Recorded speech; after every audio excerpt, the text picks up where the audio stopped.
So my background is a very, very long career as a financial analyst, and also very considerable involvement with environmental conservation for many decades, particularly restoration ecology.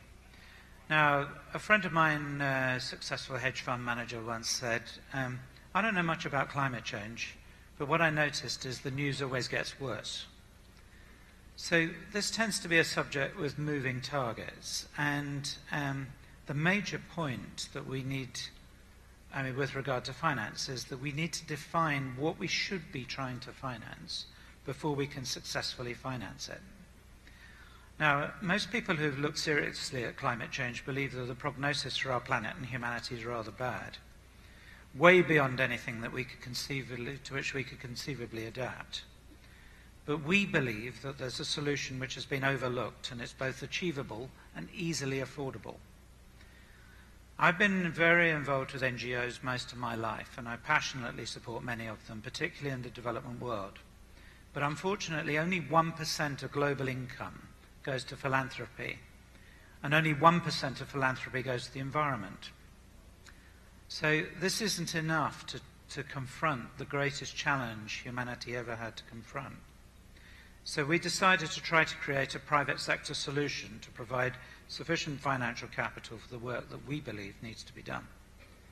From our perspective, there are two major problems with the atmosphere: the annual increase in greenhouse gases and the fact there's already too much in the atmosphere. I focus on the second of these, which is less well covered in the debate. Arguably, there's an excess of about 120 parts per million of CO2, which is equivalent to about 250 billion tons of carbon too much in the atmosphere.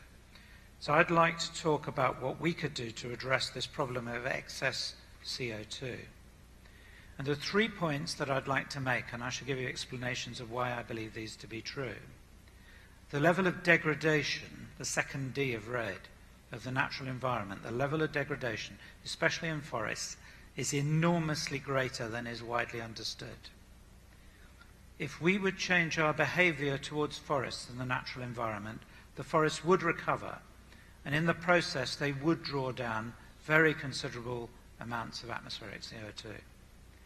And this could be achieved at scale, and the cost is a tiny fraction of most other forms of climate change mitigation. So we have 15 billion hectares of land on this planet.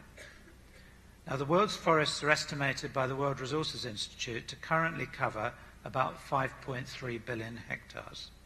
This is down from 7.4 billion, which is where we would be without the intervention of modern humanity.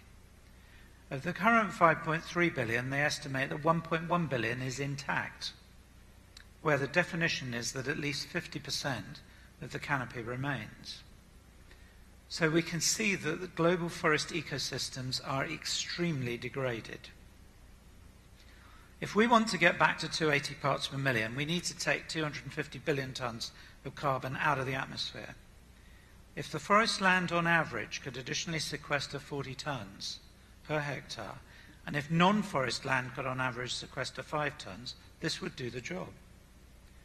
The ratio may be 35 and 7.5 or 30 and 10, but you get my point. It's absolutely essential that we do this. It's absolutely critical. So why is this not widely understood? It should be a central part of our global strategy. I think that this is in part because the focus of the red debate has been on deforestation and not degradation. And this is largely because degradation has been very hard to measure. If we look at the FAO definition of the minimum threshold for land to be considered a forest, it requires that at least 10% of the land should be covered with trees, and these should be at least 5 meters high. So in the context of a humid tropical forest, this would mean that 99% of the biomass could be lost, and it still wouldn't count as deforestation. In our view, for most regions, the primary source of terrestrial emissions is degradation. And schemes that ignore degradation are not very useful. Now, natural forests can recover really quickly, particularly in the tropics. If you have a garden, just imagine what would happen if you left it alone for 30 years. So just imagine that at a global scale. It's easy to understand how forests could recover globally because they are already so degraded. We need to devise methods to persuade the people who are doing the damage to stop doing it. Over the last decades, we've been working to conserve, my colleagues and I, been working to conserve large areas of habitat for ecosystem recovery, usually to avoid species extinction, which we thought was one of the biggest problems. We need to utilize all of the best practice from environmental conservation to maximize carbon storage and sequestration. So what role do commodity supply chains have in all of this? Well, if agricultural efficiency could improve at a faster rate than human population growth and demand, then agriculture does not seem to me to need to take more land to grow food. If the whole world was covered with oil palm plantations, the price of palm oil, would be close to zero. We have a choice with regard to the utilization of non-agricultural land. Either we can recognize the potential for ecosystem recovery and organize policies to encourage large-scale sequestration of carbon, or we can choose to continue to ignore it and maintain business as usual.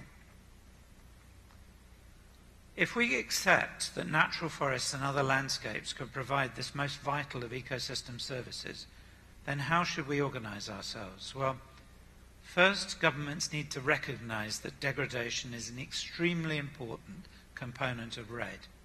That degradation needs to be properly included in all REDD schemes. We need to build on the work of our brilliant scientists who are developing much more accurate remote monitoring of carbon stocks and therefore degradation. We should recognize that the practical work on the ground is best delivered by public-private partnerships. For effective implementation, we need private sector involvement, and most of the forest land is owned by governments. If we are wise, forests will be included in compliance cap and trade regimes sometime after 2020. In advance of that, we need to devise methods of providing finance to bridge the gap and to encourage pilot projects that can show best practice. Most technologies have unintended consequences, but with avoided deforestation and natural recovery of forests, we have co-benefits. We can achieve watershed protection, biodiversity conservation. We can create huge numbers of jobs, and we can assist with the development goals of the people associated with forests who are often the poorest 5% of the world's population. So the point of all this is we need to get the definition right of what we want to finance, and then it won't be difficult to finance it. Thank you very much. Thank you. Thank you very much indeed, Mr. Rumsey. And I think your emphasis of the importance of ecosystem restoration and on the potential for recovery of degraded forests really is particularly pertinent. Thank you.